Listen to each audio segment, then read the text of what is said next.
పూరగా మొత్తం నష్టపోయినాం సార్.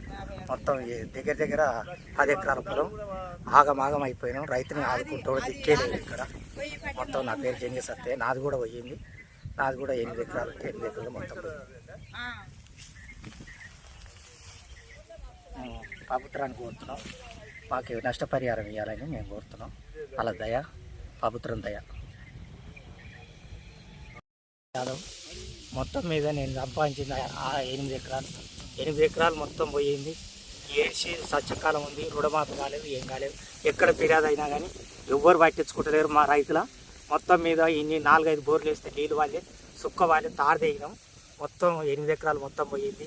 వీటికి పెట్టుబడి 4 లక్షలు పెట్టాం. అది పోయింది, ఇది పోయింది సార్. మేము ఏం బట్టే కాలం ఏం లేదు. ఈ కాలంలో అయితే ఉరి పెట్టుకొని సచ్చేది ఒకటే తక్కువ ఉంది. ఇంకో పని అయితే ఏం లేదు. మాకు వెనుక లేదు, ముందు లేదు. మొత్తం అప్పలప్పాలు అయిపోయినాం సార్. మొత్తం మీద ఇది నా పరిస్థితి. ఏం లేదు. ఇంకా 4 రోజులు అయితే ఉరి పెట్టుకొని సచ్చేది ఉంది, కానీ ఇంకో పరిస్థితి అయితే ఏం లేదు సార్. మొత్తం మీద మమ్మల్ని పట్టించుకోవాలి, ప్రభుత్వం పట్టించుకోవాలి. మమ్మల్ని ఆదుకుంటేనే మేమేమన్నా బతాం. నా పేరు జంగి సత్తయ్య. నా పరిస్థితి ఇట్లా అయింది సార్. మొత్తం మీద పిల్లలు కూడా మేపుతున్నాం, గొర్రెలు కూడా మేసిపోతున్నాయి.